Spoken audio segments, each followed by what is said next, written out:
अस्सलाम वालेकुम all viewers. कैसे हैं आप? आई बिलीव कि आप लोग बहुत अच्छे होंगे। आपका बहुत बहुत शुक्रिया, आपने हमारा यूट्यूब चैनल सब्सक्राइब किया। एक नई वीडियो में खुशामदीद कहते हैं। मैं इस वक्त मौजूद हूँ हैदराबाद शहर में। सफ़र मैंने शुरू किया 4 सीटर पीली टैक्सी, मुन्नी टैक्सी भी लोग इसे कहते हैं। टावर मार्केट से शुरू होने वाला ये सफ़र मुझे लेकर जाएगा लतीफ़ाबाद नंबर 6। हमारी वीडियो पर अगर आप यहाँ तक पहुँच चुके हैं तो आप 3 किस्म के व्यूवर्स में से एक हो सकते हैं। एक वो जो आगाज़ से ही हमारे साथ वाबस्ता हैं, जो अपने आबाई इलाकों से बेइंतहा मोहब्बत करते हैं और हमारी वीडियोस में उन इलाकों को देखना चाहते हैं। दूसरी किस्म के व्यूवर्स ऐसे हो सकते हैं जिन्हें शायद या यकीनन हमारी बातें अच्छी लगती हों। और तीसरी किस्म के व्यूवर्स वो हो सकते हैं जो हादसाती तौर पर यहाँ पहुँचे हों। तो अगर आप आखिरी किस्म के व्यूवर्स यानी कि हादसाती तौर पर यहाँ पहुँचे हैं, तो मेरा ये मानना है कि हादसा या इत्तेफाक कुछ भी नहीं होता, इसकी बरसों प्लानिंग होती है। बकौल शायर के, वक्त करता है परवरिश बरसों, कोई भी हादसा एकदम नहीं होता। तो एक गुजारिश है जो कि इससे पहले शायद मैंने कभी नहीं की। वीडियो काइंडली मुकम्मल देखिएगा अगर आपके पास वक्त मुयस्सर हो। सब्सक्राइब नहीं किया तो सब्सक्राइब ज़रूर कीजिएगा, लाइक ज़रूर किया कीजिए। और इसके अलावा कोई भी बात, तस्हीह, तनकीद या कोई चीज़ अच्छी लगे तो कमेंट्स ज़रूर किया कीजिए। और दिलचस्पी रखने वाले अहबाब तक हमारी वीडियोस के लिंक भेज दिया कीजिए। आज मुझे मुलाकात करनी है एक ऐसी शख्सियत से जिनका ताल्लुक कभी मीरपुर खास से रहा है, लेकिन वो आगाज़ ही से मीरपुर खास में क़याम पज़ीर नहीं थे। ये सफ़र शुरू हुआ था कश्मीर से, आज़ाद कश्मीर से, और वहाँ से सिंध और वहाँ से बर्मिंघम। तो तकरीबन आधे हैदराबाद की सैर हमारी सैर तो नहीं, सफ़र हमारा इख्तिताम पज़ीर, और ये हमारे 4 सीटर जो हमें यहाँ तक लेकर आए। यहाँ छोटे भाई इब्रार आ चुके हैं, नैनो हैदराबादी, और उनसे भी मेरी बात हो गई है। कामरान साहब, मैं अब नाम बता देता हूँ। कामरान साहब जो हैं वो यूके से आए हुए हैं, बर्मिंघम से यहाँ। तो अब मैं उनसे मुलाकात के लिए जा रहा हूँ लतीफ़ाबाद नंबर 6 गौरी दवाखाना। अगर वहाँ कुछ बातचीत हमारी होती है और वो विलिंग होते हैं कि उसे हम रिकॉर्ड करें तो वो भी आपको दिखाते हैं। फ़िलहाल मैं मौजूद हूँ जनरल बस स्टैंड हैदराबाद, जिसे बदीन स्टॉप के नाम से भी जाना जाता है। तो फाइनली नैनो हैदराबादी भाई वेव करें, ये नैनो हैदराबादी पहुंच चुके हैं। तो चलें भाई फिर लतीफ़ाबाद नंबर 6 बैठे। अच्छा अच्छा अच्छा, बहुत शुक्रिया सर, बहुत शुक्रिया। चलें भाई। तो ये है जनाब general bus stand Badin stop, इसे पता नहीं क्यों कहते हैं, हालांकि बदीन की बसें तो यहाँ से नहीं चलती, वो तो कहीं पीछे से चलती हैं, है ना। मशहूर ये है बदीन स्टॉप के नाम से।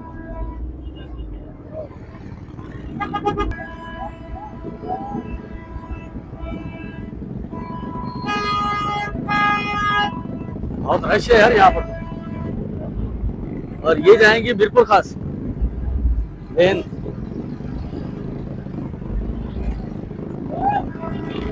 तो व्यूअर्स, फाइनली मैं पहुंच चुका हूँ वहाँ जहाँ मुझे आना था, बोर्ड स्टेडियम के पास, लतीफ़ाबाद नंबर 6 ब्लॉक डी।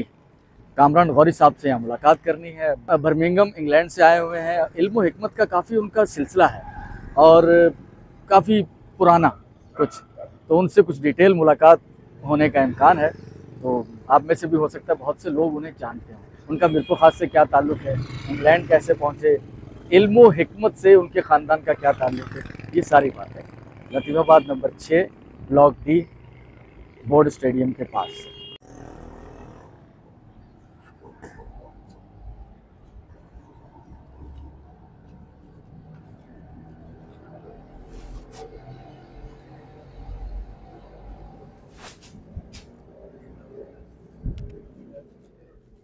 अस्सलाम वालेकुम सर, कैसे मिजाज हैं? खैरियत से हैं? तबीयत ठीक है आपकी? तो ऑल व्यूअर्स, मैं यहाँ मौजूद हूँ, जैसा कि मैंने आपसे बाहर जिक्र किया कि मैं कहाँ मौजूद हूँ। हकीम साहब, अख्तरुज़्ज़मा साहब, इनसे मेरा ताल्लुक कैसे बना, क्योंकि मीर ख़ास के लिए हम लोग वीडियोस बनाते हैं, तो जिन लोगों का भी ताल्लुक कभी ना कभी मीर ख़ास से रहा है, तो वो उनसे हमारा मुलाकात की या राब्ते की कोई ना कोई सबील बनी जाती है। तो पता चला कि ये जो फैमिली है, गौरी फैमिली, इनका ताल्लुक भी मीर ख़ास से रहा है। वीडियोस देखते थे कामरान साहब भी। अख्तर रियाज साहब ने मुझे कहा कि भाई ये भी आपके मीर ख़ास से हैं, इनसे बातचीत का सिलसिला कोई बनेगा। तो बस इत्तफाक से हमारा एक सिलसिला बन गया और आज मैं यहाँ मौजूद हूँ। हकीम साहब, सर मिजाज वगैरह बखैर हैं? अल्हम्दुलिल्लाह, बहुत मेहरबानी, बहुत शुक्रिया, बहुत खुशी हुई आपसे मिलकर। ये गायबाना तारफ तो हमारे भाई रियाज साहब वहाँ बर्मिंघम में होते हैं, उन्होंने ही करवाया था। तो उन्होंने की व्लॉग आपके देखे जी, और मेरे भतीजे हैं अपने हकीम कामरान साहब, वो भी वहाँ मेरे पास होते हैं। वहाँ ये भी कहीं आपको देखते रहे हैं और इससे वो बड़े मानूस हुए और मुतअस्सर भी हुए। इस सिलसिले में फिर वो आपसे कोई राब्ता हुआ जी जी, ये बड़े मुतअस्सर हुए। तो अच्छा, सिलसिले में मेरा भी यहाँ आना हुआ और इससे फिर आपसे मुलाकात होगी। बहुत खुशी हो रही है मुझे भी। आप अब कब गए पाकिस्तान, कब छोड़ा? मैं तकरीबन 92 में गया हूँ मैंने। ठीक ठीक ठीक ठीक। अच्छा, ये ताल्लुक जैसा कि मीर ख़ास से करीब से या डिस्ट्रिक्ट मीर ख़ास से आपका रहा जी जी, तो आबाई ताल्लुक कहाँ से था? असल में दरअसल आबाई तौर पर, वैसे तो ख़ानदानी तौर पर तो हमारे जद्दे अमजद जो थे हज़रत बाबा अब्दुल्ला साहब रहमतुल्लाह अलैह बहुत बड़े वली कामिल थे माशाल्लाह, और वो गज़नी से कश्मीर में आकर आबाद हुए। गज़नी से अफ़गानिस्तान से आए और कश्मीर में आबाद हो गए। फिर वालिद साहब रहमतुल्लाह अलैह आला तालीम के लिए बहुत बड़े आलिम भी थे, तबीब भी थे। हकीम कबीरुद्दीन हकीम अजमल खान साहब से के साथ उनके ताल्लुक था माशाल्लाह। और फिर इसमें तिब में वो अल्लाह ने दिया और इल्म दीन के लिए आपने दिल्ली में, सहारनपुर में और देवबंद में पता नहीं कहाँ कहाँ वो पढ़ते रहे और वहाँ से फिर तिब का भी इल्म हासिल किया।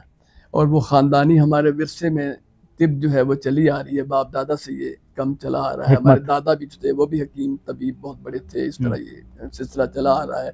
अब जो हमारी जो नस्ल है, ये 6वीं 7वीं नस्ल है जो इसी काम पर है। वो कहते हैं ना कि 7 पीढ़ियां, 7 नस्लें इसी काम के। अब ये हमारे पोते जो है, ये 7वीं नस्ल जो है, ये अक्सर अब डॉक्टर रह गए हैं, तबीब भी हैं, डॉक्टर हैं, ज़्यादातर मेडिकल कंसल्टेंट हैं, डॉक्टर्स हैं माशाल्लाह। तो वो इस तरह एक नस्ल चली आ रही। फिर वालिद साहब रहमतुल्लाह अलैह क्योंकि बैत थे सैयद अताउल्लाह शाह साहब बुखारी रहमतुल्लाह अलैह और ये दोनों बैत हुए 1902 में। हज़रत पीर मेहर अली शाह साहब माशाल्लाह बहुत बड़े वली कामिल थे, बहुत बड़े जय्यद आलम भी वली कामिल थे। गोलड़ा शरीफ में उनसे बैत हुए और उन्हीं की खिलाफत थी आपके पास। और वो फिर उनके विसाल के बाद आप वहाँ से परेशानी की आलम में, क्योंकि बहुत मोहब्बत थी, वो चाहते थे कोई मर्द कलंदर ऐसा मिले जो ऐसा हो जो मेरे मज़ीद मुझे तरक्की हो। तो उसके लिए वहाँ से चलते रहे और वहाँ से फिर वो वहाँ दीनपुर शरीफ आए। मौला अब्दुल हादी दीनपुरी रहमतुल्लाह अलैह बहुत बड़े वली कामिल थे। उनकी ये आलम थी, वालिद साहब फरमाते हैं कि वो हजरत सारी जिंदगी उन्होंने लफ्ज़ मोहम्मद बगैर वुज़ू के अदा नहीं। और माशाअल्लाह दीनपुर हजरत दीनपुरी रहमतुल्लाह अलैह ने, अगर किसी का नाम मोहम्मद अख्तर भी होता, मुरीद का नाम कहीं मोहम्मद अख्तर होता, तो अगर वुजू ना होता तो मोहम्मद अख्तर भी नहीं कहते थे। फरमाते थे सोने ना वालिया एडिया, सोने ना वालिया, इतना यानी वो था। फिर वहाँ से सिंध तशरीफ लाए, बरचूंडी शरीफ आए, क्योंकि उन्होंने इस्तिखारा किया था कि या अल्लाह मुझे ऐसा कोई मर्द कलंदर भेज, ऐसा अल्लाह का वली हो जिससे मैं पीर साहब के बाद मेरी तसल्ली हो सके। तो फिर वो इस्तिखारे में सिंध का आया। अच्छा। फिर आप बरचूंडी शरीफ आए सखर के करीब, वहाँ मौला मोहम्मद सद्दीक बरचूंडवी रहमतुल्लाह अलैह बहुत बड़े वली कामिल थे, वहाँ रहे। फिर अमरोड शरीफ गए, सिंध में अमरोड शरीफ, वहाँ से फिर हैदराबाद तशरीफ लाए। यहाँ उलमा की बहुत बड़ी मजलिस थी और उलमा से पूछा कि आपके नज़दीक कोई ऐसा वली कामिल इस इलाके में है कोई ऐसा? तो उन्होंने फरमाया, उलमा ने कहा जी एक यहाँ से 80 मील दूर हैदराबाद से टंडो जहानुमंद का इलाका है, उसके दे 190 एक गाँव है। अच्छा। वहाँ एक बहुत बड़े वलीउल्लाह रहते हैं, मौलाना अहमद दीन साहब रहमतुल्लाह अलैह के बारे में बहुत बड़े वलीउल्लाह हैं। और आप अगर चाहें तो आप अगर दिल आ जाए आपका, वह आलिम भी बहुत बड़े हैं और लेकिन बहुत सादा ज़िंदगी गुजारते हैं, लेकिन उनका विलायत में बहुत बड़ा मकाम है। तो वालिद साहब चलने लगे, तो चूँकि ट्रेन नहीं होती थी उस वक़्त, तो उस वक़्त पैदल ही चले यहाँ से। अच्छा। 80 मील पैदल सफ़र किया। 2 साथी और भी कहने कि हम भी उनकी ज़ियारत के लिए चलेंगे, तो वो भी चल पड़े। इस तरह ज़ियारत करते रहिए आप, पैदल ही सफ़र करते हुए। रास्ते में बहुत सारी करामात भी आपकी लिखी हैं, कि वो आप पढ़ लेंगे किताब में, करामात भी होती रही रास्ते में। आप फिर वहाँ जब गए तो हज़रत बहुत ही वो थे, बहुत वजी और बहुत ही खूबसूरत की बड़ी शख्सियत, बहुत बड़ी थी। और वहाँ डे 190 में मौलवी अब्दुल्ला साहब आराइन थे, मौलवी साहब, तो वो मुरीद थे हजरत के, तो वो चांद देख रहे थे। अच्छा। तो हजरत ने जो ही वालिद साहब का चेहरा देखा तो फौरन फरमाने गया, मौलवी अब्दुल्ला तुम्हारा चांद चढ़े ना चढ़े हमारा चढ़ गया। अरे अरे अरे। तो बस उसी वक्त उनके चेहरा देखते ही वालिद साहब का, और फिर खैर वहीं आपने फरमाया कि मुझे पेचस लग गई है, मैं ये चाराने हैं मेरी जेब से निकले कि ये पेच यहाँ से इसबगोल ला दे। तो हजरत ने फरमाया ये फकीरों की बस्ती है, यहाँ फकीरों का सिक्का चलता है, किसी और का सिक्का नहीं चलता। अच्छा। आप अपने पास रखें। सही सही। तो इस हिसाब से खैर वहीं फिर रहे। हजरत का दिल फिर वहाँ आ गया और आपने वहाँ उन्हीं की बैत की नक्शबंदी सिलसिले में। फिर वहीं मुस्तकिल क़याम हुआ आपका, उन्होंने बैत भी की, उन्होंने खिलाफत भी दी। फिर उन्होंने अपनी साहबजादी जो थी हमारी वालदा, उन वालिद साहब के अक़द में दे दी, वक्त में दे दी। फिर वालिद साहब 90 में ही रहे। फिर वहाँ से फिर बच्चे बड़े हुए, तो फिर टंडो जानमंद मुंतकिल हो गए, और फिर वहाँ मतलब रहा बहुत बड़ा काफ़ी अर्सा, तब भी वहाँ ज़मीनें वगैरह वहीं हैं और रिहाइश वगैरह कुछ। फिर हमने बच्चे बड़े हुए तो हैदराबाद मुंतकिल हो गए इनके पढ़ाने की वजह से। यहाँ भी दवाखाना है। वहाँ अल्हम्दुलिल्लाह वालिद साहब रहमतुल्लाह अलैह से पीर साहब पगारा है, फील्ड मार्शल अयूब खान। अच्छा। अपने इलाज के लिए, और सदर ज़ियाउल हक उनकी बीवी तो घर में 2-3 दफ़ा खुद चल के आती रही, घर में आती रही अपनी बेटी। ये जो हमारे हुक्मरान रहे हैं, हाँ जी, ये यानी कि यहाँ, अच्छा ये आपके पास वहाँ आते रहे। जन्नत ज़ियाला की बीवी 2 दफ़ा 3 दफ़ा आई है, रात को वो आई है। और इस तरह मोहम्मद खान जोनी जो खैर बहुत ही मोतक़िद थे, वो तो हजरत को साथ ले जाते थे जब भी मिनिस्टर थे तब भी। और हजरत ने खुद पेशगोई की थी, फरमाया था कि तुम वज़ारत अक़ीदत में। अब भी उनके बेटे बहुत हजरत के हमारे भाई साहब जो अभी वालिद साहब के विसार के बाद फिर मेरे बड़े भाई जो हैं अभी वो 95 के हैं, अभी बीमार हैं ज़रा। और डॉक्टर हकीम अब्दुल लतीफ़ गौरी साहब बहुत अल्लाह वाले भी हैं, ज़ाकिर शागिर भी बहुत बड़े तबीब और डॉक्टर भी हैं, मुसन्नफ़ भी है, PhD भी है। और उनके यहाँ फिर ये जितने भी रुअसा वगैरह इनका वालिद साहब से ही ताल्लुक़, मखदूम हालिदी वाले मखदूम साहब, अमीन फ़हीम साहब के वालिद साहब वगैरह, ये सारे इलाज भी रूहानी जिस्मानी हर रियाज से, और निज़ामानी पूरी फैमिली जो है वालिद साहब साथ थी। बल्कि यहाँ तक कि जो हमारे पहले गवर्नर जनरल गुलाम अहमद थे, गुलाम अहमद जो पहले पाकिस्तान के गवर्नर, उनको फालिज हुआ तो उस पर भी वालिद साहब को बुलाया गया। अच्छा। फील्ड मार्शल अयूब ने भी वालिद साहब को बुलाया, तो उनको लेकर गए। वो कह रहे थे कि मैंने बहुत सुना है आपका नाम, तो वो जो उनके कोई और साथी थे वो वालिद साहब को लेकर गए। लेकिन मिलने के बाद उन्होंने कहा, 3 दफ़ा उन्हें माफ़ी मांगी कि हजरत मुझे अब मालूम हुआ कि मुझे आपको यहाँ नहीं आना चाहिए था, मुझे वहाँ जाना चाहिए था। अच्छा। मुझे ये पता नहीं था, मैं बहुत शर्मिंदा हूँ कि आपको यहाँ आए हैं, प्रेसिडेंट हाउस में आए हैं, मुझे आना चाहिए था, ये फील्ड मार्शल ने कहा। तो बहरहाल ये अल्लाह ताला का निज़ाम है, कहाँ से आदमी चलता है कहाँ। और फिर हम टंडो जानमत से ज़मीनें वगैरह तो वहीं हैं, कुछ थोड़ी बहुत जो भी है। और फिर अब हैदराबाद में मुंतकिल हो गए। यहाँ मतलब है दवाखाना माशाल्लाह बहुत मशहूर है, गौरी दवाखाना के नाम से बहुत दुनिया दूर दूर से आते हैं। अब आगे बच्चे जो हैं वो सारे माशाल्लाह मेडिकल में हैं अल्हम्दुलिल्लाह। अच्छा, ये जो आपका वो लंदन में बर्मिंघम में जो दवाखाना है वो किस नाम से है? वह अल हयात।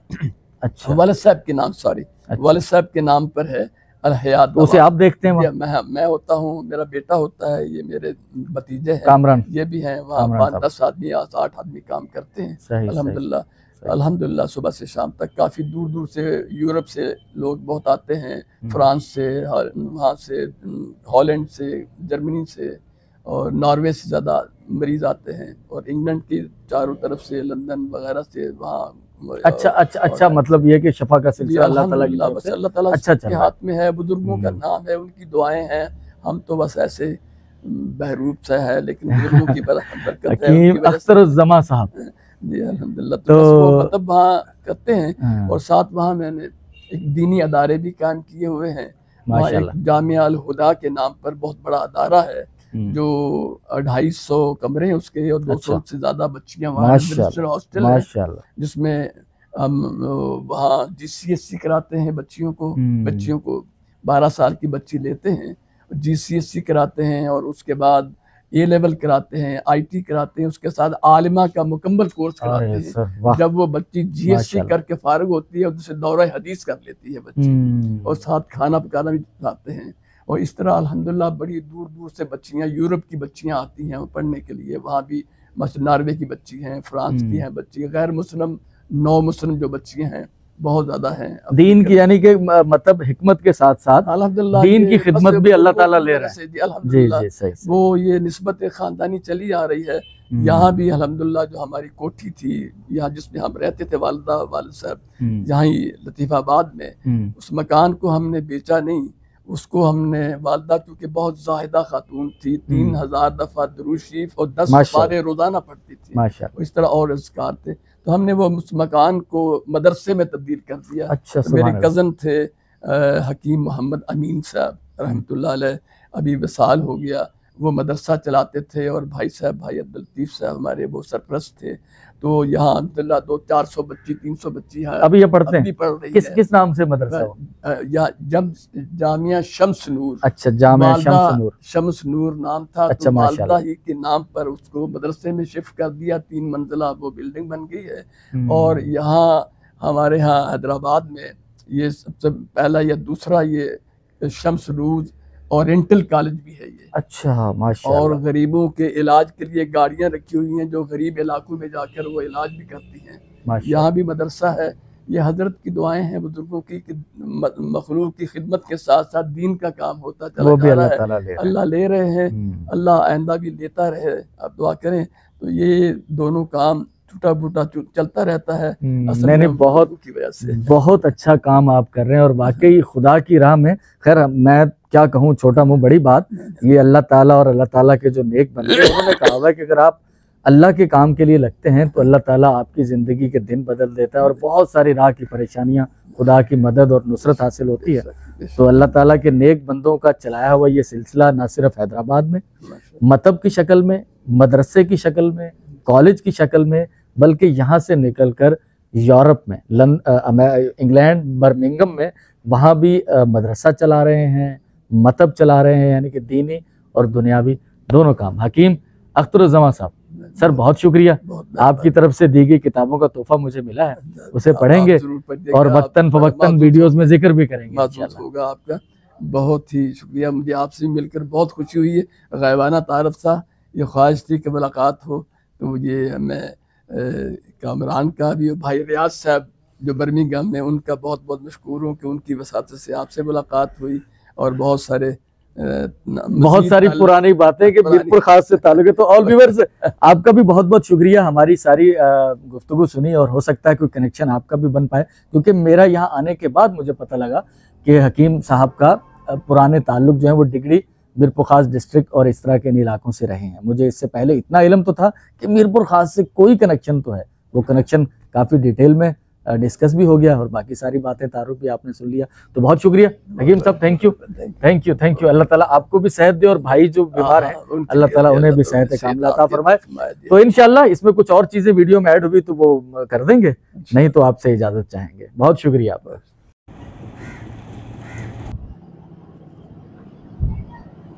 मैं अपनी वीडियो का यहाँ इख्तिताम करना चाहता हूँ, लेकिन थोड़ा सा तारीख में आपको पीछे लेके जाना चाहता हूँ। खान बहादुर गुलाम मोहम्मद वसाण मरहूम, मीरपुर खास, सांगड़, इस इलाके की मशहूर सियासी शख्सियत, मुस्लिम लीग के अव्वलीन साथियों में से, इन इलाके में से कायद आज़म के रफ़ीक, वो बीमार हो गए। उनके साथ कुछ हार्ट के इशूज़ थे। हकीम साहब, हकीम हयात चिश्ती साहब रहमतुल्लाह अलैह, तो उन तक उन्हें पता चला कि वो माशाल्लाह से बहुत अच्छी हिकमत जानते हैं, इस इलाके में अच्छा खासा शोहरा है, उन्हें बुलवाया गया, उनका इलाज किया गया। वो जो मुख्तलिफ इलाज डॉक्टरों से उस वक्त करवा चुके थे, ठीक नहीं हुए थे, उनके इलाज से ठीक हो गए। तो उन्होंने कहा कि सर आपकी क्या खिदमत कर सकते हैं हज़रत साहब। तो उन्होंने कहा मेरी खिदमत को रहने दें, अपने इलाके में कोई दीनी दरसगाह कायम करते हैं। तो ये अल हुदा मस्जिद, अल हुदा एकेडमी, अल हुदा मदरसा, ये 1964 में कायम हुआ खिप्रो रोड पर। उसके बाद 1980 में ये यहाँ मुंतकिल हो गया सेटेलाइट टाउन मीरपुर खास में। तो उनके और बहुत सारे इदारे हैं जिनका हकीम साहब अख्तरुज़्ज़मा साहब ने बहुत तफसील से तारुफ़ करवाया, लेकिन मेरे नज़दीक तर यही एक इदारा था। तो मैं यहाँ मौजूद हूँ और अल्लाह ताला ऐसे लोगों को जो अपने लिए नहीं खिदमत खल्क़ के लिए, लोगों की फलाह बहबूद के लिए कुछ काम करना चाहते थे और वो उन्होंने किया। तो उनके इस इलाके में मीरपुर खास, डिगरी, टंडो जान मोहम्मद, हैदराबाद, कश्मीर तक और उसके बाद फिर बर्मिंघम इंग्लैंड में बहुत सारे इदारे जिनकी वो सरपरस्ती कर रहे हैं। एक इदारा यहाँ भी मौजूद है जिसका मैं ऐनी शाहिद हूँ। तो आपका बहुत बहुत शुक्रिया, आप हमारी वीडियोज़ पर तशरीफ़ लाते हैं। चैनल को सब्सक्राइब ज़रूर कर लीजिएगा और दिलचस्पी रखने वाले लोगों तक शेयर ज़रूर कीजिएगा। आपसे मुलाकात होगी कल। अल्लाह हाफ़िज़।